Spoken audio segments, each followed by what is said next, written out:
السلام عليكم ورحمة الله وبركاته.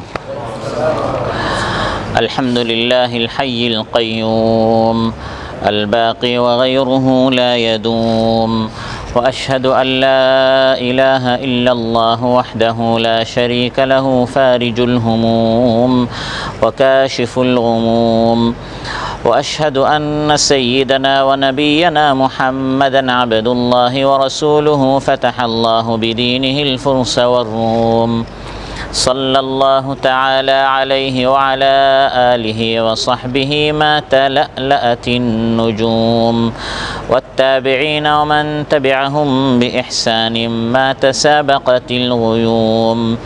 أما بعد، فأعوذ بالله من الشيطان الرجيم. بسم الله الرحمن الرحيم. والبدن جعلناها لكم من شعائر الله لكم فيها خير، فاذكروا اسم الله عليها صواف، فإذا وجبت جنوبها فكلوا منها وأطعموا القانع والمعتر، كذلك سخرناها لكم لعلكم تشكرون.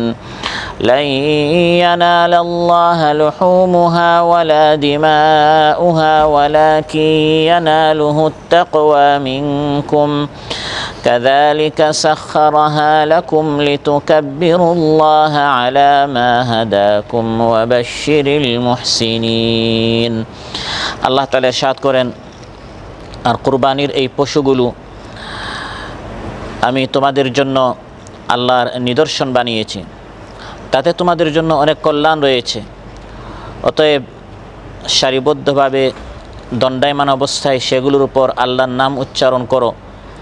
অতঃপর যখন তা কাত হয়ে শুয়ে পড়ে যাবে, তখন তা থেকে তোমরা নিজেরা আহার করো, গরিব মিসকিন এবং অভাবীদেরকেও খেতে দাও। আর এভাবে আমি এগুলো তোমাদের অধীন করে দিয়েছি যাতে করে তোমরা শুকরিয়া আদায় করো। আল্লাহর নিকট এগুলোর গোশত এবং রক্ত পৌঁছে না, বরং তোমাদের তাকওয়া পৌঁছে। আর এভাবে আল্লাহ তাআলা এগুলো তোমাদের অধীন করে দিয়েছেন যাতে করে তিনি তোমাদেরকে যে সঠিক পথ দেখিয়েছেন এজন্য তোমরা তার বড়ত্ব বয়ান করো আর সৎকর্মশীলদেরকে সুখবর দান করুন। উমসাল্লাহ লিবার্সিটি ওয়ার্ডের উদ্যোগে আয়োজিত আজকের এই মাহফিল উপস্থিত সম্মানিত সভাপতি, আমার সামনে ভূমিষ্ঠ আমার প্রাণপ্রিয় দিনদার ইমানদার ভাইরা, সূরাতুল হজ থেকে দুটি আয়াত 34 এবং 37 নম্বর আয়াত তিলাওয়াত করে এর সরল বাংলা অনুবাদ উপস্থাপন করেছি। এই দুটি আয়াতের আলোকে আল্লাহর দেয়া সেরা নিয়ামত যেগুলো আমরা খেয়ে থাকি, পশু জীব জন্তু, বিশেষ করে গরু, উট, ছাগল, ভেড়া, দুম্বা ইত্যাদির গোশত যে আমরা খেয়ে থাকি, এগুলো আল্লাহর নামে জবাই করতে হবে। বিশেষ করে সামনে কোরবানির দিন আসছে মাসখানেক পর, তখন আল্লাহর নামে এই সকল পশু জবাই করতে হয়, আল্লাহর শুকরিয়া আদায় করতে হবে এবং জবাই করার সময় শুধু আল্লাহর বড়ত্ব ঘোষণা করা, এটি হচ্ছে উদ্দেশ্য। এই জন্য আল্লাহ সুবহানাহু ওয়া তাআলা এই বিধানটি জারি করেছেন এই সকল বিষয়। এই জন্য আল্লাহ সুবহানাহু ওয়া তাআলা এগুলো আমাদের উপর ফরজ করেছেন, ওয়াজিব করেছেন। এই সকল বিষয় আপনাদের সামনে আলোচনা উপস্থাপন করব ইনশাআল্লাহ। আল্লাহ তাআলা ইরশাদ করেন, والبدن جعلناها لكم من شعائر الله لكم فيها خير। কুরবানির এই যে পশুগুলো, বিশেষ করে এখানে আল্লাহ তাআলা উটের কথা বলছেন। উট, গরু, ছাগল ইত্যাদি এই যে পশুগুলো, আল্লাহ তাআলা বলেন এগুলো হচ্ছে আল্লাহর পক্ষ থেকে তোমাদের জন্য আল্লাহর বড় বড় নিদর্শন। এখানে আল্লাহ তাআলা যে শব্দ ব্যবহার করেছেন সেটা হচ্ছে ওয়াল বুদুন। কুরবানির ক্ষেত্রে আল্লাহ তাআলা বুদুন শব্দটি ব্যবহার করেছেন। কুরবানিকে আরবিতে কুরবানও বলা হয়, উদহিয়া বলা হয়, বুদুন বলা হয়, বাদানা, বুদুনের এক বচন, বিভিন্ন শব্দ ব্যবহার করা হয়ে থাকে। বুদুন এই শব্দটি বাদানা থেকে এসেছে। শব্দটির বাদানা শব্দের বহু বচন। বাদানা আরবিতে মোটা তাজা দেহ বিশিষ্ট পশুকে বলা হয়। মরা, ছোট, দুর্বল এগুলোকে আরবিতে বুদুন বা বাদানা বলা হয় না। যে পশুটির শরীরটা একটু মোটা তাজা হয়, এটাকে এক বচন বাদানা আর বহু বচন বুদুন বলা হয়। যেহেতু কুরবানির ক্ষেত্রে বিধান হচ্ছে মোটা তাজা দেখে ভালো মানের পশু জবাই করতে হয়, এই জন্য কোরবানির পশুকে আল্লাহ তাআলা বুদুন বলেছেন। এখানে আল্লাহ তাআলা মেসেজ দিচ্ছেন যে পশুগুলোর মধ্যে যেটা একটু মোটা তাজা এরকম একটি পশু দেখে কি দিতে হয়, কোরবানি দিতে হয়। আল্লাহ তাআলা ইরশাদ করেন, ওয়াল বুদনা জাআলনাহা লাকুম মিন শাআইরিল্লাহ। কোরবানির এই সকল পশু হচ্ছে আল্লাহর পক্ষ থেকে তোমাদের জন্য নিদর্শন, অর্থাৎ এগুলো আল্লাহর জন্য করা হয়ে থাকে। যেরকম নামাজ শুধু আল্লাহর জন্য, রোজা শুধু আল্লাহর জন্য, মসজিদ শুধু আল্লাহর জন্য বানানো হয়ে থাকে, ওয়ান্নাল মাসাজিদা লিল্লাহ, এগুলো আল্লাহর নিদর্শন। এগুলো দেখলে আল্লাহর কথা স্মরণ হয়, কোরআন পড়লে আল্লাহর কথা স্মরণ হয়, কিবলা, মসজিদ, আলিম উলামা, নবী রাসূল, এই সকল বিষয়গুলো হচ্ছে দ্বীনের এক একটা নিদর্শন। এভাবে কুরবানি সাধারণত এটা হচ্ছে দ্বীনের একটা নিদর্শন, আল্লাহর একটা নিদর্শন। এগুলো দেখলে কার কথা স্মরণ হয়? আল্লাহর কথা। কুরবানির এই বিধান প্রত্যেক উম্মতের উপর ছিল। আদম আলাইহিস সালাম থেকে এই সিলসিলা চলে আসছে। কোরআনের মধ্যে আল্লাহ তাআলা ইরশাদ করেন, ওয়ালিকুল্লি উম্মাতিন জাআলনা মানসাকা, প্রত্যেক উম্মতের উপর কুরবানির বিধান আমি রেখেছিলাম। এবং আদম আলাইহিস সালামের দুই ছেলে কাবিল এবং হাবিল তারা কুরবানি পেশ করেছিল, এটাও কোরআনের মধ্যে আল্লাহ তাআলা উল্লেখ করেছেন। একজনের কুরবানি কবুল হয়েছে, আরেকজনের কুরবানি কবুল হয় নাই। ওয়াতলু আলাইহিম নাবা আবনাই আদম বিল হক ইয ক্বাররাবা কুরবানা ফাতুকবিলা মিন আহাদিহিমা ওয়া লাম ইউতাকাব্বাল মিনাল আখার قال لأقتلنك قال إنما يتقبل الله من المتقين। একজনের কুরবানি কবুল হয়েছে অর্থাৎ হাবিলের, আরেকজনের কুরবানি কবুল হয় না অর্থাৎ কাবিলের। তখন যার কুরবানি কবুল হয় না কাবিল, সে তার ভাই হাবিলকে হত্যার হুমকি দিল হিংসার কারণে, যে আমারটা কেন কবুল হয় নাই। এখান থেকে হত্যার সূত্রপাত শুরু হয়েছে। এজন্য রাসূল সাল্লাল্লাহু আলাইহি ওয়াসাল্লাম ইরশাদ করেন যে কিয়ামত পর্যন্ত এই পৃথিবীতে যত হত্যাকাণ্ড সংগঠিত হবে, মা মিন নাফসিন তুকতালু যুলমান ইল্লা কানা আলা ইবনি আদামিল আউয়াল কিফলুন মিন দামিহা লিআন্নাহু কানা আউয়ালু মান সান্নাল কাতলা। পৃথিবীতে যত হত্যাকাণ্ড সংগঠিত হবে, আদম আলাইহিস সালামের ওই ছেলে যে প্রথম হত্যা করেছিল, সে ওই হত্যাকাণ্ডের গুনাহের একটি অংশ পাবে, কারণ সে প্রথম হত্যা করেছে, মানুষকে হত্যা সে শিখিয়েছে।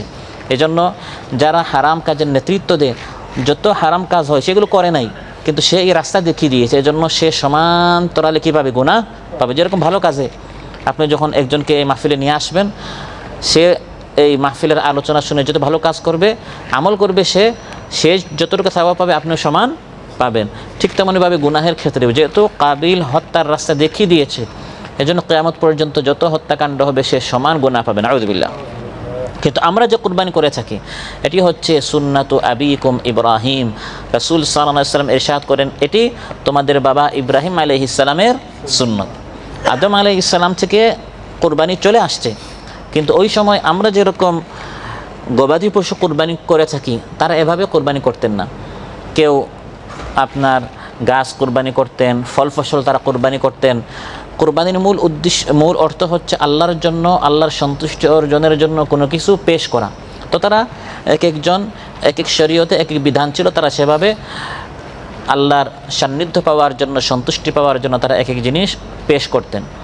আর আমরা কুরবানির নির্দিষ্ট দিনগুলোতে যে 3-4 দিন আছে, ওই 3-4 দিন নির্দিষ্ট যে পশু রয়েছে, 4 ধরনের পশু, উট, এর মধ্যে উট এবং উষ্টি, নর মাদি, অনুরূপভাবে গরু এবং গাভী, ছাগল এবং দুম্বা, এই যে 4 প্রকার পশু রয়েছে, এগুলোর মধ্য থেকে যে কোনো একটি পশু নির্দিষ্ট দিনগুলোতে নির্দিষ্ট সময়ে আল্লাহর সান্নিধ্য পাওয়ার জন্য যা জবাই করা হয় এটাকে কোরবানি বলা হয়। এটা শুরু হয়েছে ইব্রাহিম আলাইহিস সালাম তার সন্তান ইসমাইল আলাইহিস সালামকে আল্লাহর নির্দেশে জবাই করার জন্য যে প্রস্তুত হয়েছেন, এবং আল্লাহ তাআলা ইসমাইল আলাইহিস সালামকে যে বাঁচিয়ে দিলেন, জান্নাত থেকে একটি দুম্বা পাঠিয়ে দিলেন, সেখান থেকে এর সূত্রপাত হয়েছে। فلما بلغ معه السعي قال يا بني إني أرى في المنام أني أذبحك فانظر ماذا ترى قال يا أبت افعل ما تؤمر ستجدني إن شاء الله من الصابرين। আল্লাহ তাআলা ইরশাদ করেন, ইসমাঈল আলাইহিস সালাম যখন একটু বড় হলেন, হাঁটার বয়সে পৌঁছলেন, তখন বাবা ইব্রাহিম আলাইহিস সালাম তার সন্তান ইসমাঈল আলাইহিস সালামকে বললেন, তার সন্তানকে বলছেন যে আমি স্বপ্নে দেখেছি যে আমি তোমাকে জবাই করছি। আমি তোমাকে জবাই করেছি বলেন নাই, জবাই করছি। নবীদের স্বপ্ন সত্য হয়ে থাকে। রুইয়াল আম্বিয়া এ হাক্কুন। তিনি যদি স্বপ্নে দেখতেন তার সন্তানকে জবাই করে ফেলেছেন, তাহলে কিন্তু বাস্তবে জবাই করতে হতো। তিনি স্বপ্ন দেখছেন যে তিনি তার সন্তানকে জবাই করছেন, অর্থাৎ জবাই করার চেষ্টা করছেন। নবীরা স্বপ্নে যা দেখেন তা বাস্তবায়ন হয়। তিনি যদি দেখতেন জবাই করে ফেলেছেন, তাহলে কিন্তু বাস্তবে কী করতে হতো? তিনি দেখেছেন আন্নি দাবাহতুকা বলেন নাই যে আমি জবাই করে ফেলেছি, আন্নি আযবাহুকা, আমি তোমাকে জবাই করার চেষ্টা করছি। ফানদুর মাযা তারা, সন্তানকে বলছেন বাবা এখন তুমি কি বলো। যেমন বাবা ছিলেন, বাবার ঈমান যেমন ছিল, সন্তানের ঈমানও তেমন ছিল। ক্বালা ইয়া আবাতি ফাআল মা তু'মার, সন্তান বলল সম্মানিত পিতা, আপনি যা আদিষ্ট হয়েছেন তা আপনি বাস্তবায়ন করুন।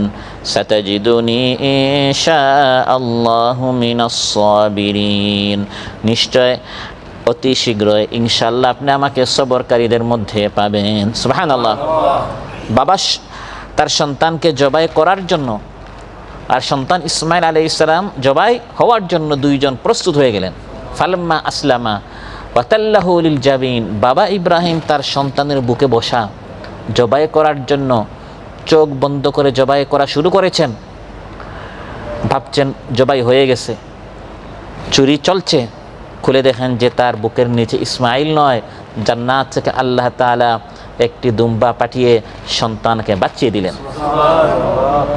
সেখান থেকে কুরবানির সূত্রপাত হয়েছে।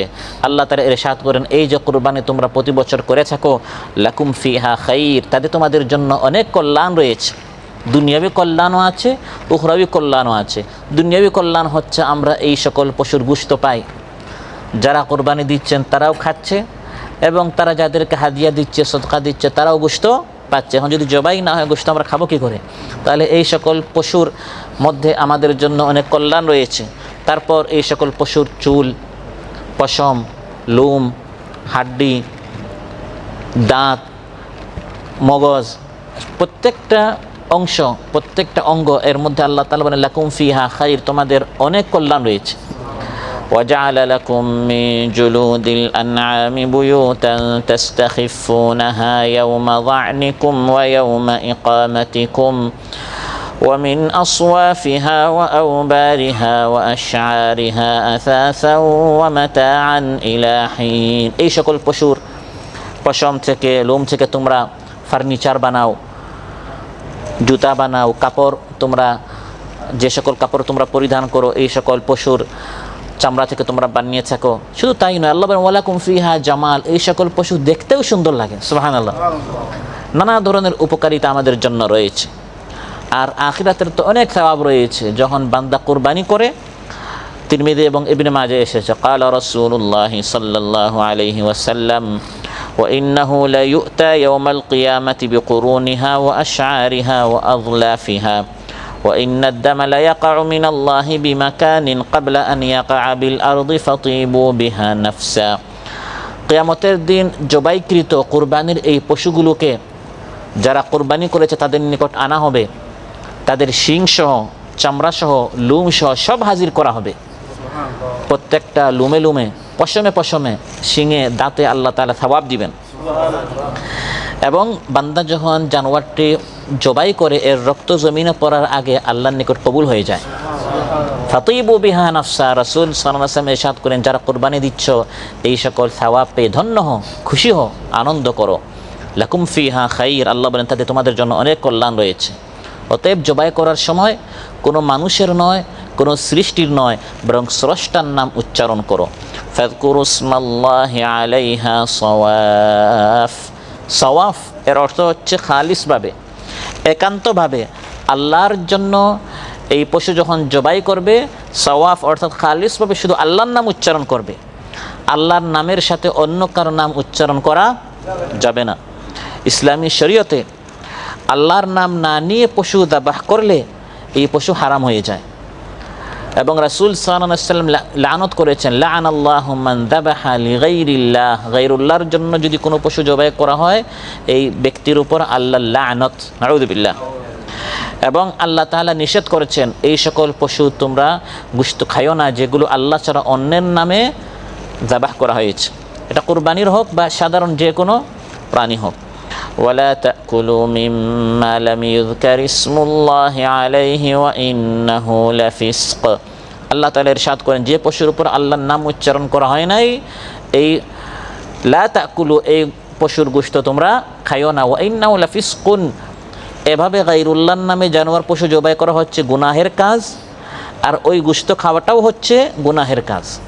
এটা বর্জন করতে হবে, এটা জায়েজ নয়। আর যদি আল্লাহর নামে জবাই করা হয়ে থাকে আল্লাহ তাআলা বলেন আমি জায়েজ করে দিয়েছি, এগুলো তোমরা খেতে পারো। সুবহানাল্লাহ।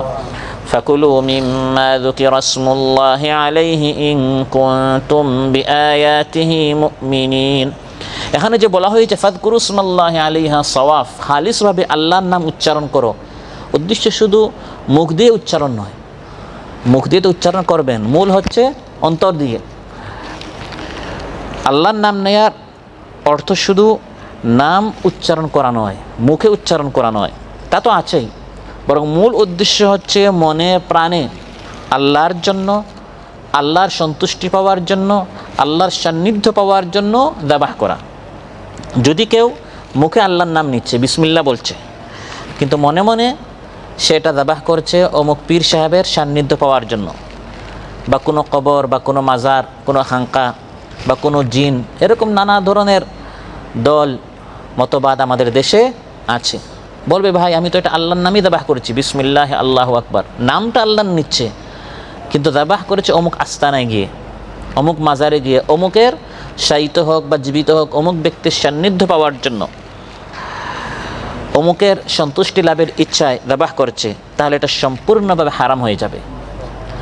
কারণ ইসলামের মধ্যে মূল এই জবানে আপনি কি উচ্চারণ করছেন তা নয়, এটাও ধরা হয়, কিন্তু মূল হচ্ছে যেটা আপনার অন্তরে আছে। কারণ জবানে একটা আর কলবে যদি আরেকটা হয়, এটাই হচ্ছে মুনাফিকি, কথায় কাজে কি নেই, মিল নেই। তো মুখে যদি আপনি উচ্চারণ করে থাকেন বিসমিল্লাহ, মনে প্রাণে আপনি এই পশুটাকে যাবাহ করতে হবে আল্লাহর সান্নিধ্য পাওয়ার জন্য। অন্যথায় মুখে আল্লাহর নাম উচ্চারণ করলেও যদি এটা গায়রুল্লাহর সন্তুষ্টি অর্জনের লক্ষ্যে যাবাহ হয়ে থাকে হারাম হয়ে যাবে। আল্লাহ কোরআনের মধ্যে ইরশাদ করেন হুররিমাত, এই পশুটি তোমাদের জন্য হারাম হয়ে যাবে।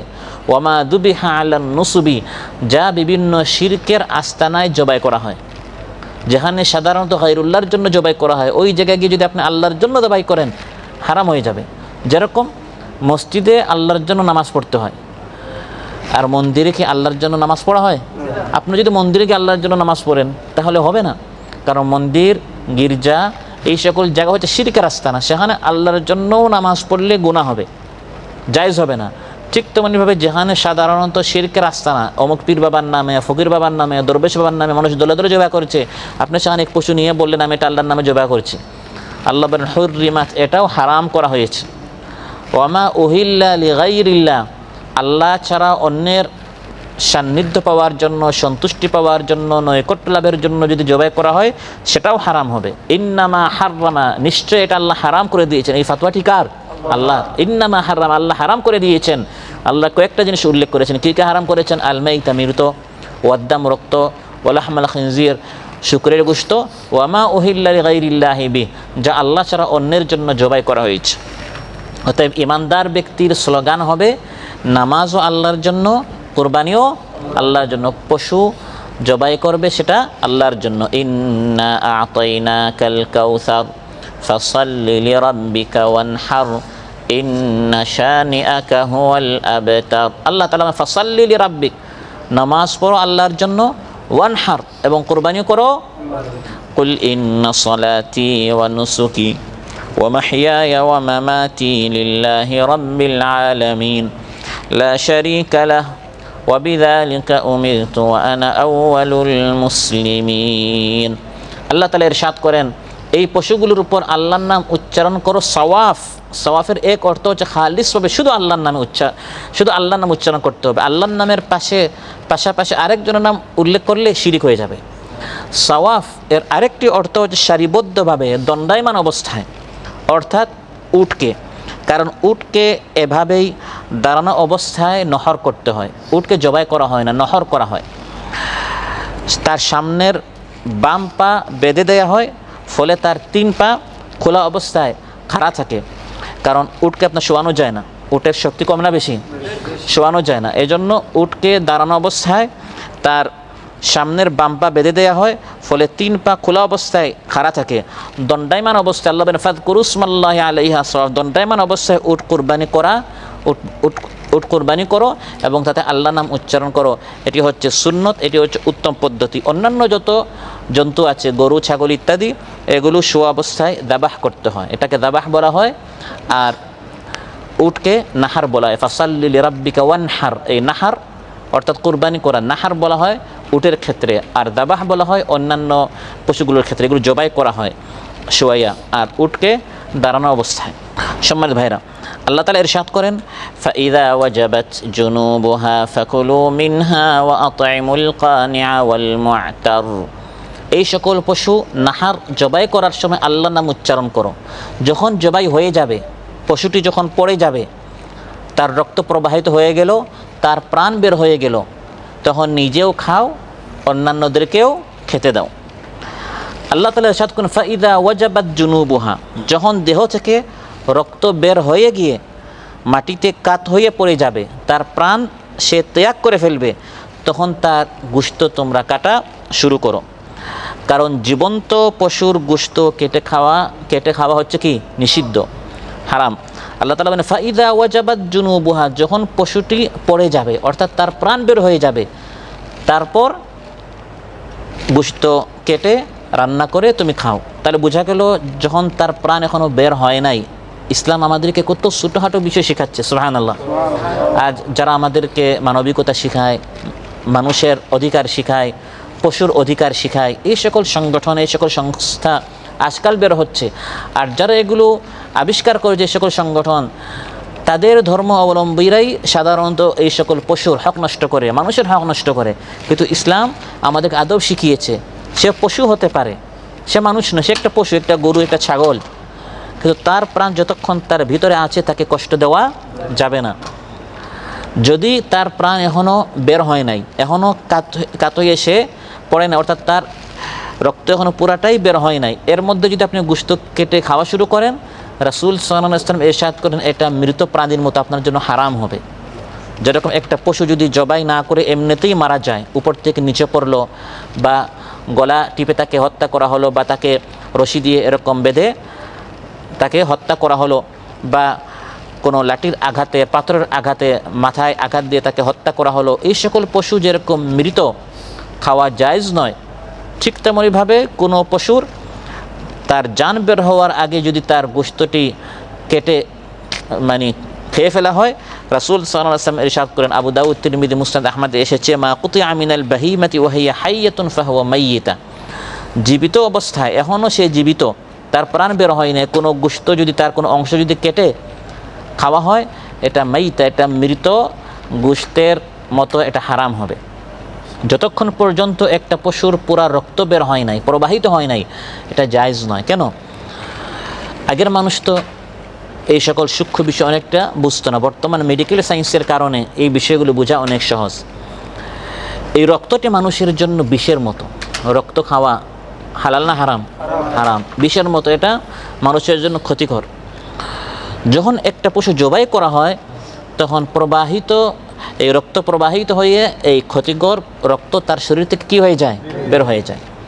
কিন্তু যখন তাকে শ্বাসরুদ্ধ করে বা তার মাথায় আঘাত করে তাকে হত্যা করা হয়, তখন এই রক্তগুলো জমে যায়, এটাকে জমাট রক্ত বলা হয়। জমে যাওয়ার কারণে গোশতের সাথে, হাড্ডির সাথে এমনভাবে মিক্স হয়ে যায়, এটাকে আর আলাদা করার কোনো সিস্টেম থাকে না। এজন্য এটা এখানে আল্লাহর কোনো স্বার্থ নেই। আল্লাহ যেটা হারাম করে দিয়েছেন, এখানে আল্লাহর কোনো স্বার্থ নেই, এটা মানুষের স্বার্থে। এই গোশতটা আপনি খাবেন বিষের মতো, এটা আপনার জন্য ক্ষতিকর। যাতে আপনার ক্ষতি না হয়, এই জন্য রহমানুর রাহিম, দয়াময় আল্লাহ তাআলা তার সৃষ্টির জন্য, মানুষের জন্য এটা হারাম করে দিয়েছেন। সুবহানাল্লাহ। শুধু এক ধরনের রক্ত বা দুই ধরনের রক্ত জায়েজ করে দেওয়া হয়েছে, কারণ এটা মানুষের জন্য ক্ষতিকর নয়। একটি হচ্ছে গোশতের সাথে বা হাড্ডির সাথে যে হালকা রক্ত আপনার লেগে থাকে, এটা আপনার মানে পরিষ্কার করতে করতে লোম বাঁচতে বাঁচতে আপনার কম্বল পাওয়া যাবে না। তো আপনি যদি গোশতের সব রক্ত আপনি পরিষ্কার করতে যান তখন আপনি গোশতই পাবেন না। এই জন্য ওই অংশটা হালকা যে রক্ত গোশতের সাথে লেগে থাকে এটা ইসলাম জায়েজ করে দিয়েছে। আর আরেকটা হচ্ছে গোশতের টুকরা, যেটা হচ্ছে কলিজা। কলিজা পুরোটা কি গোশতের টুকরো, এটা ইসলাম জায়েজ করে দিয়েছে। এছাড়া রক্ত ইসলাম নিষেধ করে দিয়েছে। রক্ত খাওয়া যাবে না যতক্ষণ পর্যন্ত শরীর থেকে রক্ত প্রবাহিত হয় নাই, এই প্রাণীর গোশত খাওয়া যাবে না। সুতরাং সম্পূর্ণভাবে রূহ নির্গত না হওয়া পর্যন্ত প্রাণী থেকে কিছু কাটা বা কোনো কিছু খাওয়া জায়েজ নয়, এটা তার উপর জুলুম হবে। রাসূল সাল্লাল্লাহু আলাইহি ওয়াসাল্লাম ইরশাদ করেন, আবু দাউদে এসেছে, ইন্নাল্লাহা কাতাবাল ইহসানা আলা কুল্লি শাই, নিশ্চয় আল্লাহ তাআলা প্রত্যেক জিনিসের উপর ইহসান ফরজ করে দিয়েছেন। ইহসান শুধু মানুষের উপর নয়, দয়া শুধু মানুষের উপর নয়, পশু পাখির উপরও দয়া করতে হয়। ফাইদা কাতালতুম ফাহসিনুল কিতলা, কোনো পশুকে জবাই করার সময় সুন্দরভাবে জবাই করো। ওয়াল ইউহিদ্দা আহাদুকুম শাফরাতাহু, চাকুকে ভালো করে ধারালো করতে হবে। ওয়াল ইউরিহদা বিহাতাহু, ওই পশুকে আরাম দিতে হবে, তাকে কষ্ট দেওয়া যাবে না। তার সামনে আপনার চাকু কি করবেন না, ধারালো করবেন না। এক পশুর সামনে আরেক পশু জবাই করবেন না। এই সকল সূক্ষ্ম থেকে সূক্ষ্ম বিষয় ইসলাম আমাদেরকে শিখিয়েছে। আল্লাহ তাআলা ইরশাদ করেন, যখন জবাই হয়ে যাবে ফাকুলু মিনহা, এখন তোমরা নিজেরা খেতে পারো। সুবহানাল্লাহ। এই কথা আল্লাহ তাআলা কেন বললেন? কারণ সাধারণত আল্লাহর জন্য যখন বান্দা কোনো কিছু দিয়ে দেয়, ওই জিনিস আর নিজে নিতে পারে না। আপনি যদি আল্লাহর পথে 10 টাকা খরচ করলেন, তারপর যদি বলেন ভাই 9 টাকা আপনারা নেন আর 1 টাকা আমাকে দেন, এটা বলা কি জায়েজ হবে? আল্লাহর জন্য এই জিনিস দিয়ে দিলে এটা আর নিজে ব্যবহার করা। শুধু কোরবানির ক্ষেত্রে আল্লাহ তাআলা বলেন, বান্দা তুমি কোরবানি এই পশু জবাই করো, তারপর এখান থেকে তুমি নিজেও খেতে পারবে। এটা আল্লাহর পক্ষ থেকে দয়া। ফাকুলু মিনহা, যদিও এই পশুটি বান্দা ইবাদতে উদ্দেশ্যে আল্লাহর জন্য জবাই করেছে, আবার নিজে এটা ব্যবহার করা, নিজে উপকৃত হওয়া, নিজে খাওয়া ইসলাম জায়েজ করে দিয়েছে। পরে কিন্তু কোরবানি করে পুরাটা আবার নিজে খেয়ে ফেললে এটা সুন্দর নয়। এজন্য আল্লাহ তাআলা বলেন, ওয়া আতিমুল কানিআ ওয়াল মু'তার, অভাবী যারা আছে, মিসকিন যারা আছে এবং ধনীও যারা আছে, যারা ধনী সচ্ছল তাদেরকে হাদিয়া দাও, আর যারা গরিব মিসকিন তাদেরকে সাদকা দাও। সমাজে অন্যান্যদেরকে দাও, তারাও তোমাকে দিবে, তুমি তাদেরকে দাও। তাহাদু তাহাব্বু, তাদের মহব্বত বাড়বে, ভালোবাসা বাড়বে, সম্পর্ক অটুট হবে। সুবহানাল্লাহ বলেন। ওয়া আতিমুল কানিআ ওয়াল মু'তার, আল্লাহ তাআলা ইরশাদ করেন, গরিব দুই ধরনের, কেউ চাইবে কেউ চাইবে না। কানি হচ্ছে কানাআত, অল্পে তুষ্ট। সে গরিব, তার কাছে নাই, আপনার কাছে চাচ্ছে না, সে তার কাছে অল্প যা আছে তাতেই সে খুশি। আল্লাহ বলেন, এই ধরনের লোককে খুঁজে খুঁজে বের করো এবং ও আতিমুল কানে, তাকে দাও। সুবহানাল্লাহ। সমাজে এই ধরনের কিছু মানুষ আছে, এদেরকে আরও বেশি দিতে হয়। আরেক ধর হচ্ছে ওয়াল মু'তার, গরিব আবার প্রার্থী চায়, তাদেরকে চিনতে কষ্ট না, কারণ সেটা আপনার নিকট আসছে, তাদেরকেও দিতে হবে। গরিব নেই, ভিক্ষা করছে, প্রার্থনা করছে, তাকে আপনি দিবেন। কিন্তু কানে, তার আত্মমর্যাদার কারণে, আত্মসম্মানের কারণে মানুষের নিকট চায় না, কিন্তু আবার নিজের কাছেও নেই। আল্লাহ আগে তাদের কথা বলেছেন, আতিমুল কানি, যে তার কাছে যা আছে তাতে তুষ্ট কিন্তু সে অভাবী, তাদেরকেও দাও, আর যে চায় তাদেরকেও দাও। তাহলে কোরবানির পশু নিজে খাবেন, হাদিয়া করবেন, সাদকা দিবেন, কিন্তু এটা বিক্রি করা যাবে না। কোরবানির কোনো অংশ বিক্রি করা যাবে না, সেটা দাঁত হোক, সেটা চামড়া হোক, সেটা শরীরের যে কোনো অংশ নিজে খেতে পারবেন, কিন্তু এটা কি করা যাবে না, বিক্রি করা যাবে না। এমনকি কসাই যারা জবাই করতে আসবে তাদেরকেও এখান থেকে পারিশ্রমিক হিসাবে দেওয়া যাবে না, হাদিয়া হিসেবে দিতে পারবেন, সাদকা হিসেবে দিতে পারবেন। বলে ভাই আপনি কাজ করেছেন 50 রিয়াল, নেন এখান থেকে কিছু গোশত দিলাম, এখান থেকে আপনি কেটে নিয়েন, ওই কাটাকাটি করা যাবে না, কারণ আপনি 50 রিয়াল আপনার পকেট থেকে দিবেন। আর যদি আপনি হাদিয়া হিসাবে দেন সেটা ভিন্ন বিষয়। এভাবে আল্লাহ তাআলা ইরশাদ করেন যে এই পশুগুলোকে আমি তোমাদের অধীনস্থ করে দিয়েছি, অনুগত করে দিয়েছি। কাযালিকা সাখখারনাহা লাকুম লাআল্লাকুম তাশকুরুন, এই পশুগুলোকে আমি তোমাদের, আল্লাহ তাআলা আমাদেরকে বলছেন সাখখারনাহা লাকুম, আমি তোমাদের অনুগত করে দিয়েছি। তোমরা এগুলোর উপর সুয়ার হচ্ছ, বসছ, আরোহণ করছো, তারপর এই পশুগুলোর পিঠে তোমরা তোমাদের সামান, বিভিন্ন জিনিসপত্র তোমরা উঠাচ্ছ। এগুলো আল্লাহ তাআলা আমাদের চেয়ে সাইজে অনেক বড় এবং দৈহিকভাবে আমাদের চেয়ে শক্তিশালী। উটের, গরু ইত্যাদি, মহিষ, এগুলো কত শক্তিশালী। আল্লাহ তাআলা বলেন সাখারনাহা লাকুম, এই পশুগুলো সাইজেও যদিও বড়, শক্তি যদিও তাদের বেশি, কিন্তু আমি আল্লাহ তাআলা এগুলোকে তোমাদের অনুগত করে দিয়েছি। শুধু তোমাদের অনুগত তা নয়, বরং তোমাদের সামনে তারা শুয়ে পড়ে, তোমরা তাদেরকে জবাই করছো। সাখারনাহা লাকুম, আমি আল্লাহ তাআলা তোমাদেরকে এগুলো তোমাদের সামনে বশ করে দিচ্ছি, অনুগত করে দিয়েছি। লাআল্লাকুম তাশকুরুন, যাতে করে তোমরা শুকরিয়া আদায় করো। কার? আল্লাহ তাআলা এই নিয়ামতটি তোমাদেরকে দিয়েছেন, এর গোশত দ্বারা উপকৃত হচ্ছ, এর দুধ পান করছো, এর চামড়া, এর শিং, এর দাঁত, এর লুম, এর পশম, সবগুলো থেকে তোমরা উপকৃত হচ্ছে। লাআল্লাকুম তাশকুরুন, শুকরিয়া আদায় করো আল্লাহর। আওয়ালাম ইয়ারাউ আন্না খালাকনা লাহুম মিম্মা আমিলাত আইদিনা আনআমান ফাহুম লাহা মালিকুন وذللناها لهم فمنها ركوبهم ومنها يأكلون ولهم فيها منافع ومشارب أفلا يشكرون। আল্লাহ তাআলা ইরশাদ করেন, তারা কি দেখে না, আন্না খালাকনা লাহুম, যে আমি তাদের জন্য সৃষ্টি করেছি। এই সকল পশুর দ্বারা আল্লাহর কোনো লাভ নেই, লাভ হচ্ছে আমাদের। এই সকল পশুগুলোকে আল্লাহ তাআলা আমাদের জন্য সৃষ্টি করেছেন, আর আমাদেরকে আল্লাহ তাআলা তার জন্য সৃষ্টি করেছেন। আমাদেরকে আল্লাহ তাআলা এই সকল রিজিকের জন্য, রিজিকের অন্বেষণে পাগল হয়ে যাওয়া, মাতাল হয়ে যাওয়া, দেওয়ানা হয়ে যাওয়া, এজন্য আল্লাহ সৃষ্টি করেন নাই। যতটুকু রিজিক দরকার ততটুকু আমরা রিজিক তলব করব, কিন্তু রিজিকের জন্য একেবারে বেহুশ হয়ে যাওয়া, পাগল হয়ে যাওয়া, এই জন্য আল্লাহ তাআলা আমাদেরকে সৃষ্টি করেন না। আমাদেরকে আল্লাহ তাআলা সৃষ্টি করেছেন রিজিক দাতার জন্য। আল্লাহ তাআলা আমাদেরকে সৃষ্টি করেছেন রিজিকওয়ালার জন্য, রাজ্জাক আল্লাহ সুবহানাহু ওয়া তাআলার জন্য। আর এই সকল রিজিকগুলোকে আল্লাহ তাআলা আমাদের জন্য সৃষ্টি করেছেন। আন্না খালাকনা লাহুম, তারা কি দেখে না যে আমি তাদের জন্য এই সকল রিজিক, এই সকল পশু, গবাদি পশু সৃষ্টি করেছি। ফাহুম লাহা মালিকুন, এখন তারা এই সকল পশুর মালিক হয়েছে। বলা হয় অমুক ব্যক্তি উটওয়ালা, গরুওয়ালা, ছাগলওয়ালা, এখন সে মালিক হয়ে গেল। ফাহুম লাহা মালিকুন, অথচ মূল মালিক আল্লাহ তাআলা। আমি আল্লাহ তাআলা তোমাদেরকে এই সকল পশু পাখির, গবাদি পশুর মালিক বানিয়েছি। ওয়াযাল্লালনাহা লাহুম, এগুলোকে আমি তাদের সামনে বশ করে দিয়েছি। ফামিনহা রাকুবুহুম, এখন তারা এই সকল উটের পিঠে, পশুর পিঠে তারা উঠছে। অথচ এই উট যদি একটু উশৃঙ্খল হয়ে যায়, তাহলে মানুষ এই উটকে তার অনুগত করতে পারবে না, এই পশুকে তার অনুগত করতে পারবে না। আমি আল্লাহ তাআলা এই পশুকে নিয়ামত স্বরূপ তার অনুগত করে দিয়েছি। ওয়ামিনহা ইয়াকুলুন, তারপর এই পশুগুলোর গোশত সে খাচ্ছে, শুধু খাবার আর সোয়ারি হিসাবে নয়। আল্লাহ বলেন ওয়ালাহুম ফিহা মানাফি, আরও অনেক বিবিধ উপকারিতা রয়েছে। ওয়া মাশারিব, পানীয় রয়েছে। এই সকল পশু থেকে আল্লাহ তাআলা দুধের ব্যবস্থা করে দেন, যা একাধারে পানীয়, খাবার এবং ঔষধ। সুবহানাল্লাহ। আফালা ইয়াশকুরুন, আল্লাহ বলেন এত কিছুর ব্যবস্থা, আয়োজন আমি আল্লাহ তাআলা করে দিলাম, তারা কি শুকরিয়া আদায় করবে না? যদি আল্লাহ তাআলা এই সকল পশুগুলোকে মানুষের অনুগত করে না দিতেন, মানুষ এগুলো দ্বারা উপকৃত হতে পারতো না, শুধু দেখতো কিন্তু উপকৃত হতে পারতো না।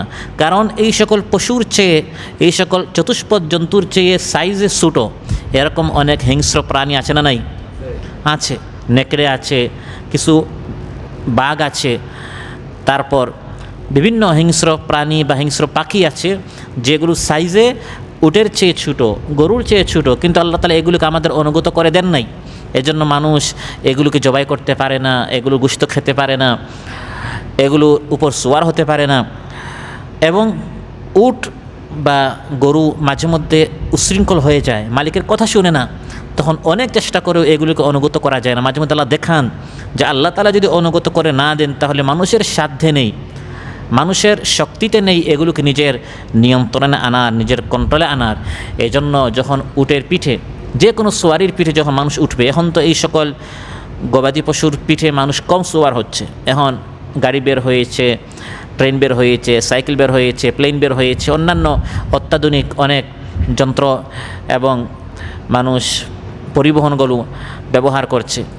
যে কোনো সোয়ারিতে উঠে দোয়া পড়তে হবে, সেটা হচ্ছে কোরআনের মধ্যে আল্লাহ তাআলা বলে দিয়েছেন, লিতাস্তাউ আলা যুহুরিহি সুম্মা তাযকুরু নি'মাতা রাব্বিকুম ইযা ইস্তাওয়াইতুম আলাইহি ওয়া তাকুলু সুবহানাল্লাযী সাখখারা লানা হাযা ওয়া মা কুন্না লাহু মুকরিনিন ওয়া ইন্না ইলা রাব্বিনা লামুনকালিবুন। আল্লাহ তাআলা ইরশাদ করেন, এই সোয়ারির পিঠে উঠে ভালো করে তোমরা বসবে, লিতাস্তাউ আলা যুহুরি, বসার পর ভিতরে যেন অহংকারী না আসে, এই সোয়ারির মালিক আমি না। সুম্মা তাযকুরু নি'মাতা রাব্বিকুম, তারপর স্মরণ করো আল্লাহ তোমাদের উপর দয়া করেছেন, অনুগ্রহ করেছেন, এই নিয়ামত কে দিয়েছেন। তারপর বলতে হবে সুবহানাল্লাযী সাখখারা লানা হাযা, তিনি পবিত্র যিনি এই সোয়ারিকে, সেটা গাড়ি হোক, সেটা প্লেন হোক, সেটা জাহাজ হোক, নৌকা হোক, সেটা উট হোক, সেটা ঘোড়া হোক, যেটাই হোক, আমি যে জিনিসের পিঠে বসেছি, সাখখারা লানা হাযা, আল্লাহ তাআলা এটাকে আমার অনুগত করে দিয়েছেন। ওয়া মা কুন্না লাহু মুকরিনিন, এটাকে আমি আমার অনুগত করতে পারতাম না, আমার নিয়ন্ত্রণে আনতে পারতাম না। বলা হয় যে ব্রেক ফেল হয়ে গেছে, ব্রেক ফেল হয় নাই, আল্লাহ তাআলা এটাকে আপনার নিয়ন্ত্রণের বাহির আল্লাহ তাআলা নিয়ে নিয়েছেন। মাঝে মধ্যে আল্লাহ দেখান যে এই সকল জিনিসগুলো যেটার উপর মানুষ সোয়ার হয়ে এক এলাকা থেকে আরেক এলাকায় যাচ্ছে, যদি আল্লাহ তাআলা অনুগত করে না দেন, তখন এটা মানুষের জন্য নিয়ামত নয়, অ্যাক্সিডেন্ট হয়ে মানুষের মৃত্যুর কারণ হয়, মানুষ জখম হওয়ার, আহত হওয়ার, পঙ্গু হওয়ার কারণ হয়ে যায় এই নিয়ামতগুলো। এই জন্য মাঝে মধ্যে আল্লাহ স্মরণ করিয়ে দেন, তাযকুরু নি'মাত রাব্বিকুম, আল্লাহর নিয়ামতের কথা স্মরণ করো, এগুলো নিয়ামত, কিন্তু নিয়ামতকে নিয়ামত হিসেবে গ্রহণ না করলে নিয়ামত আপদ হয়ে যায়। ওয়া মা কুন্না লাহু মুকরিনিন, এটা আমি আমার নিয়ন্ত্রণে আনতে পারতাম না, আল্লাহ তাআলা দয়া করে এই সোয়ারিকে আমার নিয়ন্ত্রণে এনে দিয়েছেন। এই জন্য আল্লাহ বলেন তাশকুরুন, আল্লাহর শুকরিয়া আদায় করো, সুবহানাল্লাহ। অতএব এই সকল গবাদি পশু, উট, ভেড়া, ছাগল, এগুলো আল্লাহ তাআলা আমাদেরকে দান করেছেন শুকরিয়া আদায় করার জন্য। সহিহ মুসলিমে এসেছে, রাসূল সাল্লাল্লাহু আলাইহি ওয়াসাল্লাম ইরশাদ করেন যে আল্লাহ তাআলা আগের জামানার বনী ইসরাঈলের 3 ব্যক্তিকে আল্লাহ তাআলা পরীক্ষা করতে চাইলেন। আল্লাহ তাআলা প্রত্যেক মানুষের কাছ থেকে পরীক্ষা নেন। ইন্না জাআলনা মা আলাল আরদি জিনাতাল লাহা লিনাবলুয়াহুম আইয়ুহুম আহসানু আমালা, প্রত্যেকের কাছ থেকে আল্লাহ তাআলা পরীক্ষা নেন, দেখতে চান কার আমল বেশি সুন্দর। এক একজনের পরীক্ষার সাবজেক্ট এক এক রকম হয়। কাউকে আল্লাহ তাআলা পরীক্ষা করেন স্বাস্থ্য দিয়ে, কাউকে রোগব্যাধি দিয়ে, কাউকে কাজ দিয়ে, তার একটি পদ আছে, পজিশন আছে, চাকরি আছে, আর কেউ চাকরি হারা হয়ে এখন সে সবর করে কিনা। পরীক্ষার সময় কখনো 1 মাস হয়, কখনো 2 মাস হয়, কখনো 5 মাস হয়। যেরকম আমরা যখন স্কুল ভার্সিটির পরীক্ষা দিয়েছি, সময় 2 ঘন্টা 3 ঘন্টা হয়। তো আপনার এই পরীক্ষার সময়, চাকরির বয়স আপনার 10 বছর, এই 10 বছর হচ্ছে আপনার পরীক্ষা, শুকরিয়া আদায় করেন কিনা। আবার চাকরি হারা হয়ে 3 মাস আপনি কাজ ছাড়া আছেন, এখন এই 3 মাস আল্লাহ আপনার কাছ থেকে পরীক্ষা নিচ্ছেন, সবর করেন কিনা। কাউকে আল্লাহ স্বাস্থ্য দিয়ে পরীক্ষা করেন, 50 বছর রোগব্যাধি নেই, 50 বছরব্যাপী পরীক্ষা হচ্ছে, শুকরিয়া আদায় করেন কিনা। আবার হঠাৎ অসুস্থ হয়ে 1 বছর আপনি বিছানাবন্দি, এই 1 বছর আপনার পরীক্ষার সাবজেক্ট হচ্ছে রোগব্যাধি। এভাবে এক একজনকে আল্লাহ এক একভাবে পরীক্ষা করেন। বনী ইসরাঈলের 3 ব্যক্তিকে আল্লাহ পরীক্ষা করতে চাইলেন, আবরাস ও আকরা ও আমা। এক ব্যক্তি কুষ্ঠরোগী ছিল, এক ব্যক্তি টাকলা ছিল, আরেক ব্যক্তি অন্ধ ছিল, দৃষ্টিহীন ছিল। এই 3 ব্যক্তিকে আল্লাহ তাআলা 3 ভাবে পরীক্ষা করতে চাইলেন। তাদের নিকট আল্লাহ তাআলা ফিরিস্তা পাঠালেন, ফাবাআসা ইলাইহিম মালাকান ফাআতাল আবরাস। ফিরিস্তা প্রথম ব্যক্তি যার চামড়ায় চর্মরোগী ছিল, কুষ্ঠরোগী ছিল, তার নিকট আসলেন এবং ফিরিস্তা এসে বললেন, আইয়ু শাইইন আহাব্বু ইলাইক, তোমার নিকট সবচেয়ে প্রিয় জিনিস কি?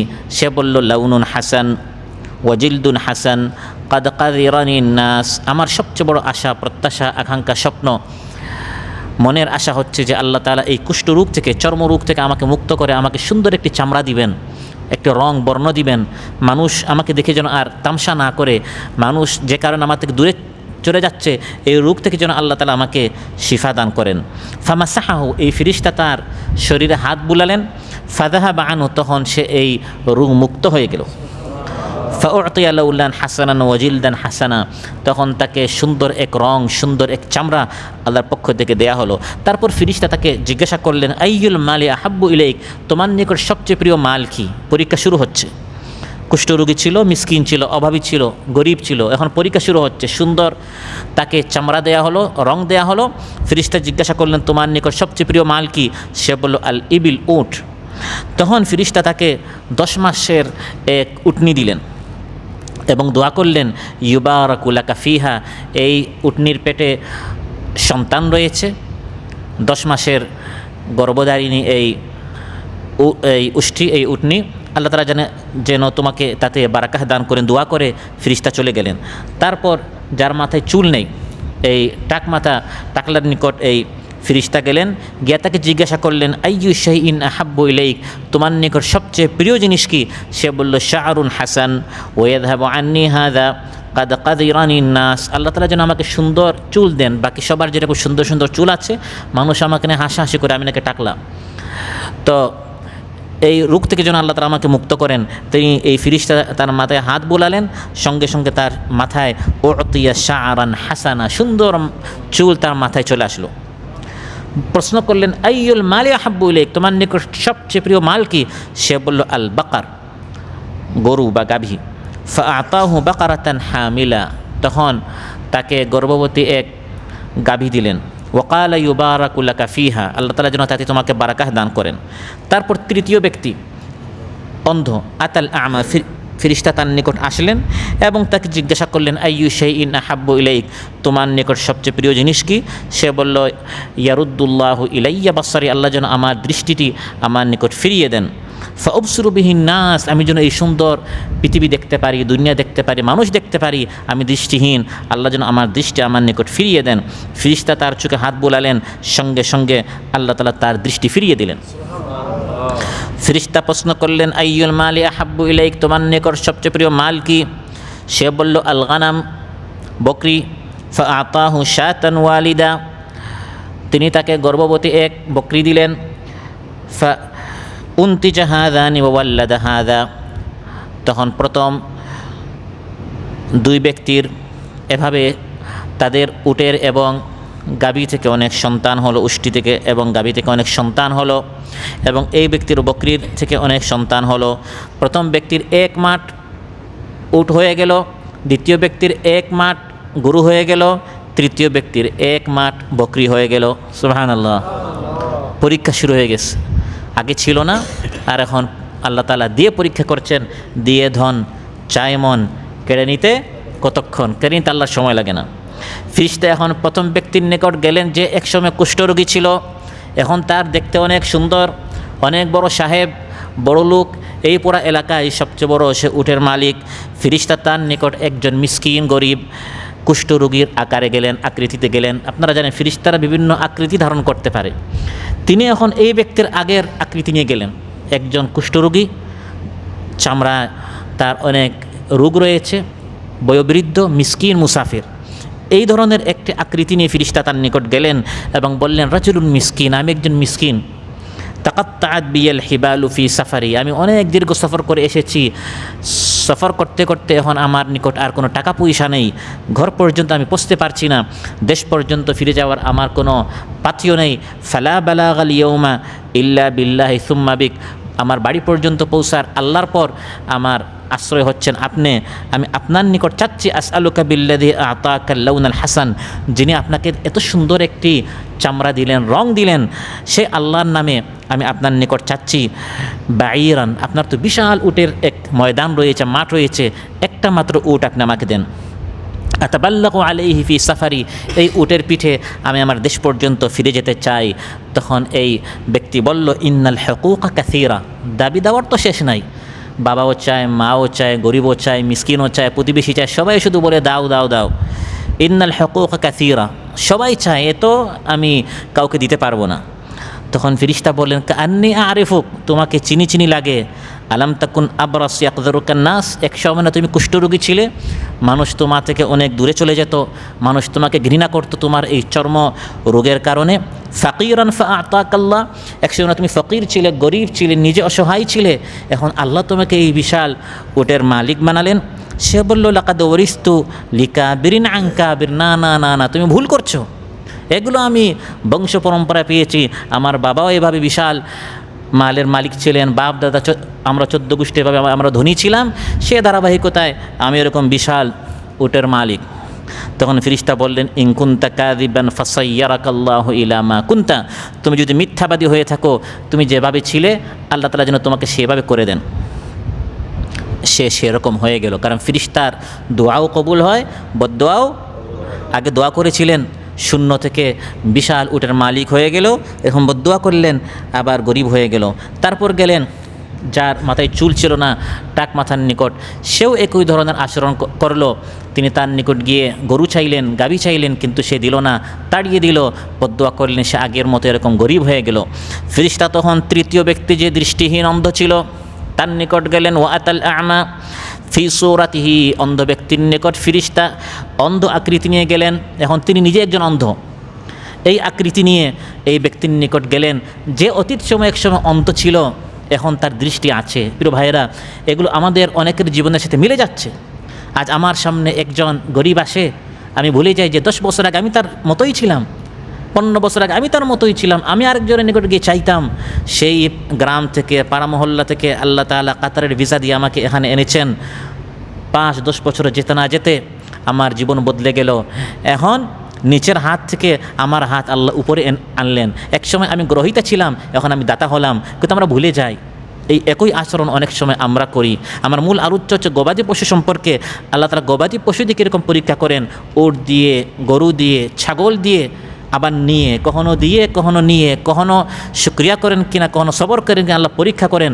এগুলো ছিল তাদের সাবজেক্ট। আর আমাদেরকে আল্লাহ তাআলা কখনো চাকরি দিয়ে, ব্যবসা দিয়ে, স্বাস্থ্য দিয়ে, সন্তান দিয়ে, প্রমোশন দিয়ে, ওভারটাইম দিয়ে, পার্ট টাইম দিয়ে, এগুলো দিয়ে আল্লাহ তাআলা পরীক্ষা করেন। এবং এই পরীক্ষা সারা জীবন চলে না, সাময়িক 5, 10, 20 বছর, এর মধ্যে আপনি পরীক্ষা পাশ করেন কিনা। যখন পরীক্ষার সময় শেষ, এরপরে তো আর আফসোস করে লাভ নেই, এর মধ্যে আপনাকে সিদ্ধান্ত নিতে হবে আপনি পরীক্ষা পাশ করবেন কিনা। তৃতীয় ব্যক্তি যে বকরির মালিক ছিল, অন্ধ ছিল, এখন বকরির মালিক হলো। ফেরেশতা তার নিকট অন্ধের সূরতে, শাকলে তিনি তার নিকট গেলেন এবং গিয়ে বললেন, রাজুলুন মিসকিন ওয়াবনু সাবিল, আমি একজন মিসকিন মুসাফির, পথিক।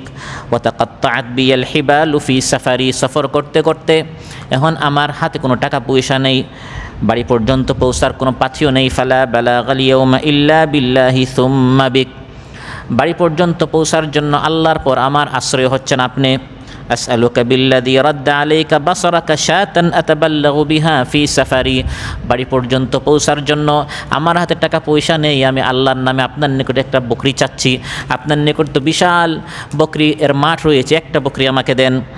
অন্ধ যে এক সময় অন্ধ ছিল, এই ব্যক্তি উত্তরে বলল, কাদ কুনতু আ'মা, এক সময় আমি অন্ধ ছিলাম। ফারাদ্দাল্লাহু বাসারি, আল্লাহ তাআলা আমাকে দৃষ্টি ফিরিয়ে দিলেন। সুবহানাল্লাহ। ওয়া ফাকিরান ফাকাদ আগনানি, এক সময় আমি ফকির ছিলাম, বাপ দাদা বংশ পরম্পরায় আমরা ধনী তা নয়, বরং আমি গরিব ছিলাম। ইতিহাস আমি ভুলি নাই, আমি আমার অতীত ভুলে যাইনি, বরং আমি গরিব ছিলাম, মিসকিন ছিলাম। আপনি যেরকম অন্ধ এক সময় আমি অন্ধ ছিলাম, আপনার যেরকম গরিব এক সময় আমি গরিব ছিলাম। আল্লাহ তাআলা দয়া করে, অনুগ্রহ করে, মেহেরবানি করে এই বিশাল বকরির মালিক আমাকে বানিয়েছেন। ফাখুদ মা শিতা, হে পথিক, হে মুসাফির, এই বকরিগুলো থেকে একটা নয়, বরং যে আল্লাহ তাআলা আমাকে বিশাল বকরির মালিক বানিয়েছেন, এই সব বকরিগুলো থেকে যে কয়টা বকরি আপনার দরকার আপনি নেন। সুবহানাল্লাহ। ফাওয়াল্লাহি লা আজহাদুকা আল-ইয়াওমা বিশাইইন আখাযতাহু লিল্লাহ, আপনি আমার নিকট আল্লাহর নামে চেয়েছেন, আমি আপনার নিকট কোনো প্রশ্ন করব না, এতটা কেন নিলেন, আপত্তি করব না, যতটা আপনার প্রয়োজন আপনি নেন। তখন ফেরেশতা প্রতি উত্তরে বললেন, আমসিক মালাক, আপনার মাল আপনার কাছেই রাখেন। ফাইন্নামা বতুলিতুম, আপনাদের 3 জনকে পরীক্ষা করা হয়েছে। ফাকাদ রাদিয়াল্লাহু আনকা ওয়া সাখিতা আলা সাহিবাইক, পরীক্ষার ফলাফল আমি ফেরেশতা এখন ঘোষণা করছি। পরীক্ষায় আপনি পাশ করেছেন, আপনার 2 সাথী ফেল করেছে। তাহলে প্রিয় ভাইরা, এই ঘটনা থেকে রাসূল সাল্লাল্লাহু আলাইহি ওয়াসাল্লাম আমাদেরকে যে শিক্ষা দিলেন, যে আল্লাহ তাআলা এই সকল গবাদি পশু দ্বারা পরীক্ষা করেন, এছাড়া অন্যান্য নিয়ামত দ্বারা আল্লাহ তাআলা কী করেন, পরীক্ষা করেন, আমরা শুকরিয়া আদায় করি কিনা। যা আমার আলোচ্য আল্লাহ তাআলা বলেছেন, লাআল্লাকুম তাশকুরুন, শুকরিয়া আদায় করো কিনা। এই সকল পশু যে আমরা জবাই করি, বিশেষ করে কুরবানিতে, আকিকা ইত্যাদি যে আমরা জবাই করি ইবাদতের নিয়তে, আল্লাহ তাআলা এই সকল কুরবানি বা এই ইবাদতের নিয়তে জবাই করার বিধান কেন দিলেন? এর দ্বারা আল্লাহর লাভ কী হয়? এই পশুর, এই উটের, এই ছাগলের গোশত আল্লাহর পর্যন্ত পৌঁছে নাকি? বা এর দুধ দ্বারা আল্লাহ উপকৃত হন, এর রক্ত দ্বারা আল্লাহ উপকৃত হন, এর চামড়া দ্বারা আল্লাহ উপকৃত হন? বিষয়টা কি এই? আল্লাহ বলেন না, লাই ইয়ানালাল্লাহা লুহুমুহা ওয়ালা দিমাউহা ওয়ালাকিন ইয়ানালুহুত তাকওয়া মিনকুম। আল্লাহর নিকট এই সকল পশুর লুহুমুহা ওয়ালা দিমাউহা, গোশত বা রক্ত পৌঁছে না। এই সকল পশুর দ্বারা শুধু জবাই করে উদ্দেশ্য নয়, শুধু গোশত খাওয়াই উদ্দেশ্য নয়, বরং আল্লাহ তাআলা এই সকল কোরবানির বা ইবাদতের উদ্দেশ্যে জবাই করার পিছনে আল্লাহ যে উদ্দেশ্য, সেটা হচ্ছে আল্লাহ দেখতে চান আপনার অন্তরের অবস্থা কী। আপনি এই পশু জবাই করে আল্লাহর নৈকট্য লাভের উদ্দেশ্যে আপনি জবাই করছেন কিনা, এটা আল্লাহ তাআলা দেখতে চান না। আপনি ফখর করতে চান, অহংকারী করতে চান, আপনি দাম্ভিকতা করতে চান যে এই বিশাল উটের মালিক আমি, গরুর মালিক আমি, মহিষের মালিক আমি, ছাগলের মালিক আমি, বকরির মালিক আমি, এই আমিত্ব আপনার ভিতরে আছে না? আপনি আল্লাহর নৈকট্য লাভের জন্য জবাই করেছেন। মূলত এই জন্য আল্লাহ তাআলা এই ইবাদতগুলো ফরজ করে দিয়েছেন। কারণ আল্লাহ তাআলার তো কোনো রক্তেরও প্রয়োজন নেই, কোনো গোশতেরও প্রয়োজন নেই, কোনো হাড্ডিরও প্রয়োজন নেই। আল্লাহ হচ্ছেন ধনী, আমরা হচ্ছে গরিব। ইয়া আইয়ুহান নাসু আনতুমুল ফুকারাউ ইলাল্লাহ ওয়াল্লাহু হুয়াল গানিয়ুল হামিদ। আল্লাহ তাআলা বলেন, হে মানব সকল, তোমরা সবাই আল্লাহর নিকট হচ্ছে ফকির, আর একমাত্র আল্লাহ তাআলাই হচ্ছেন ধনী। আল্লাহ তাআলা হচ্ছেন সচ্ছল, আল্লাহ তাআলা হচ্ছেন এমন মানুষের তার কোনো প্রয়োজন নেই, কোনো মাখলুকের আল্লাহর প্রয়োজন নেই, আর আমরা হচ্ছে ফকির, আমরা আল্লাহর মুহতাজ। অতএব এই সকল গবাদি পশু আল্লাহ তাআলা আমাদেরকে বলেছেন জবাই করার জন্য, কুরবানির জন্য, আল্লাহর নামে জবাই করার জন্য। এর অর্থ এটা নয় যে আল্লাহর নামে জবাই করলে আল্লাহর কিছু লাভ হবে না, আল্লাহর লাভ হবে না, লাভ আমাদের হবে। আল্লাহ তাআলা, আমরা যদি সবাই একত্রিত হয়ে আল্লাহকে বাদ দিয়ে কোনো মাখলুকের নামে যদি আমরা সকল পশু জবাই করে, আল্লাহ কোনো ক্ষতি হবে না। বরং আল্লাহ তাআলা মূলত দেখতে চান যে আমরা খুশি হয়ে, আল্লাহ আমাকে এই নামত দিয়েছেন, এই পশুটি এর মালিক আল্লাহ আমাকে বানিয়েছেন, আমি খুশি হয়ে এই পশুটি আল্লাহর নামে দিচ্ছি কিনা, আমার অন্তরে আল্লাহর আযমত আছে কিনা, আল্লাহর মাহাত্ম্য আছে কিনা, আল্লাহর সম্মান আমার অন্তরে আছে কিনা, আল্লাহর শ্রদ্ধা আমার অন্তরে আছে কিনা। আমি শুধু আল্লাহর নৈকট্য লাভের জন্য ইখলাসের সাথে আল্লাহর ভয়ে আমি এই পশু জবাই করছি কিনা, এটি আল্লাহ তাআলা দেখতে চান। ওয়ালাকিন ইয়ানালুহুত তাকওয়া মিনকুম। মূলত শুধু কুরবানি, শুধু আকিকা, শুধু এই পশু জবাই করার ক্ষেত্রে নয়, সকল ইবাদতে আল্লাহ তাআলা আমাদের অন্তরের অবস্থা দেখতে চান। আজ আমাদের সমাজে অনেক মানুষ এই সকল পশু যখন কুরবানি করে, তখন পেপার পত্রিকায় আসে 4 লক্ষ, 5 লক্ষ, 6 লক্ষ, 10 লক্ষ পর্যন্ত এক একটা গরুর দাম। অনেক মানুষের উদ্দেশ্যই থাকে এটা যে আমার নাম মিডিয়া আসুক, প্রচার হোক, সবাই জানুক। তো এই সবাই জানুক এই উদ্দেশ্যে এই সকল পশু জবাই করার জন্য আল্লাহ তাআলা এগুলো আপনাকে এর মালিক বানাননি। এর থেকে আপনি 10,000 টাকা, 15,000 টাকা দিয়ে ছোট্ট একটা বকরি যদি জবাই করেন আল্লাহকে খুশি করার জন্য, ওই 4-5 লক্ষ টাকা দিয়ে গরু জবাই করার চেয়ে অনেক উত্তম।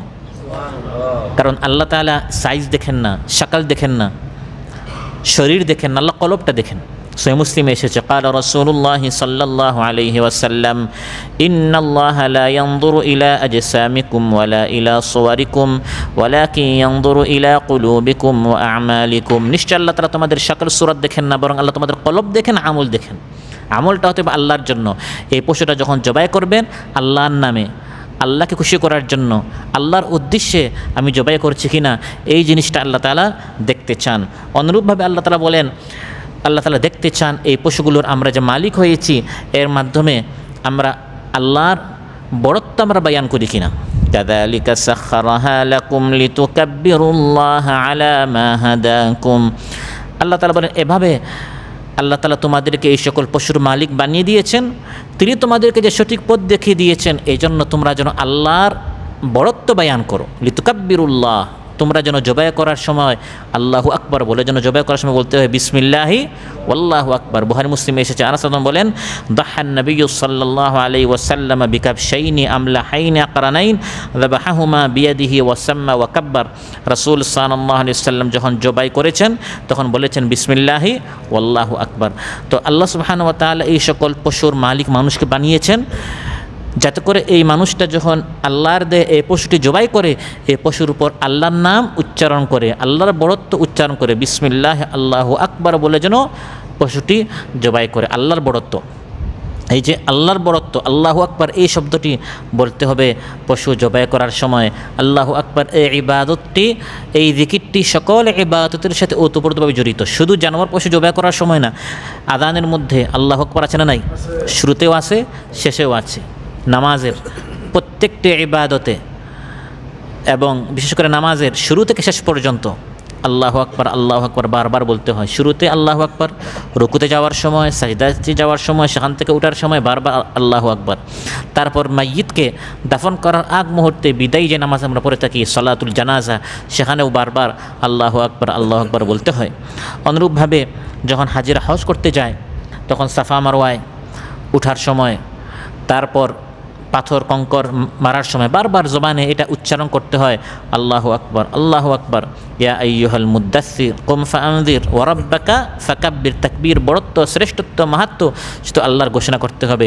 আল্লাহ যে আমাকে এই পশুর মালিক বানালেন, এর মাধ্যমে যেন আমার অন্তরে কোনো বড়ত্ব না আসে, আমি অনেক কিছু হয়ে গেলাম, আমি বড় হয়ে গেলাম, আমি ধনী হয়ে গেলাম, আমি অমুখাপেক্ষী হয়ে গেলাম। না, নিজেকে ছোটো করতে হবে এবং বুঝতে হবে যে আল্লাহ আমাকে এর মালিক বানিয়েছেন, আমি কিছুই না। আল্লাহ তাআলা এখন আমাকে এর থেকে যদি আমার হাতছাড়া করে দেন, আবার আমি শূন্য হয়ে যাব, ফকির হয়ে যাব, গরিব হয়ে যাব, মিসকিন হয়ে যাব। তাহলে আল্লাহ তাআলা দয়া করে আমাকে মালিক বানিয়েছেন, এই আল্লাহর বড়ত্বটি যেন অন্তরে থাকে। এজন্য বলা হচ্ছে পশু জবাই করার সময় লিতুকাব্বিরুল্লাহ, আল্লাহর বড়ত্ব ঘোষণা করো।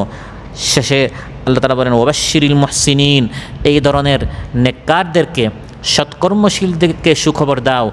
এই আয়াতগুলোতে যে সকল হিদায়াত দেয়া হয়েছে, দিক নির্দেশনা দেয়া হয়েছে, এর আলোকে যারা আমল করে, যারা বুঝে যে এই সকল পশু এর মালিক আমি নই, বরং আল্লাহ তাআলা দিয়েছেন, এজন্য তারা ইখলাসের সাথে আমল করে, রাসূল সাল্লাল্লাহু আলাইহি সাল্লামের সুন্নত অনুযায়ী যারা আমল করে, আল্লাহ তাআলা বলেন ওয়াবাশশিরিল মুহসিনিন, এই সকল মুহসিনদেরকে, নেককারদেরকে সুখবর দাও। তারা যেরকম সুন্দর আমল করছে, আল্লাহ তাআলা তাদেরকে সুন্দর পুরস্কার দিবেন। হাল জাযাউল ইহসানি ইল্লাল ইহসান, ইহসানের পুরস্কার ইহসান, সুন্দরের পুরস্কার সুন্দর। আপনাকে যেরকম কোরআনের মধ্যে বলা হয়েছে, রাসূল সাল্লাল্লাহু আলাইহি ওয়াসাল্লাম সুন্নতের মধ্যে যেভাবে বলে দিয়েছেন, আপনি এভাবে সুন্দর করে যদি নেক আমল করেন, হাল জাযাউল ইহসান, এই সুন্দর আমলের পুরস্কার হবে আল ইহসান, সুন্দর আমল এর পুরস্কার হবে সুন্দর পুরস্কার। লিল্লাযীনা আহসানুল হুসনা ওয়া জিয়াদা, যারা নেক আমল করে, যারা সুন্দর আমল করে, তাদের পুরস্কার হচ্ছে সুন্দর জান্নাত, আল হুসনা ওয়া জিয়াদা, আরও অতিরিক্ত আল্লাহ তাআলা পুরস্কার দিবেন। সেটি হচ্ছে তার কিয়ামতের দিন আল্লাহ তাআলাকে দেখতে পারবে, দিদার ইলাহি, আল্লাহর দর্শন তাদের নসিব হবে, সচক্ষে সরাসরি ঈমানদাররা আল্লাহ তাআলাকে দেখবে। আল্লাহ সুবহানাহু ওয়া তাআলা আমাদের সবাইকে আজকের আলোচ্য বিষয়ের উপর আমল করার তৌফিক দান করুন। আল্লাহ সুবহানাহু ওয়া তাআলা যাকে যে জিনিস তারা পরীক্ষা করছেন, আমরা যেন সে পরীক্ষায় পাশ করতে পারি, আল্লাহ তাআলা সবাইকে তৌফিক দান করেন। যারা অসুস্থ রয়েছেন আল্লাহ তাআলা সুস্থ করে দেন, যারা ঋণগ্রস্ত আছেন আল্লাহ তাআলা ঋণ পরিশোধ করার তৌফিক দান করেন। আমাদের সবাইকে আল্লাহ তাআলা সঠিক সহিহ যে পথ রয়েছে সিরাতে মুস্তাকিম জানার বুঝার, সে অনুযায়ী জীবনযাপন করার আমাদের সবাইকে তৌফিক দান করুন। কোরআন পড়ার, কোরআন সহিহ শুদ্ধ করে পড়ার ও বুঝার আমাদের সবাইকে তৌফিক দান করুন। আমাদের আহাল পরিবার সবাইকে যেন আমরা কোরআন সুন্নাহ অনুযায়ী গড়তে পারি, আল্লাহ তাআলা আমাদের সবাইকে তৌফিক দান করুন। আমাদের দেশকে, আমাদের সমাজকে আল্লাহ তাআলা ইসলামের জন্য কবুল করুন, দেশের জন্য কবুল করুন। সব দেখে আমাদের হয়েছে, সামনে যেন আল্লাহ তাআলা আমাদের দেশকে ইসলামের জন্য কবুল করেন। আল্লাহ সুবহানাহু ওয়া তাআলা সবাইকে তৌফিক দান করুন। আসসালামু আলাইকুম ওয়া রাহমাতুল্লাহি ওয়া বারাকাতুহু।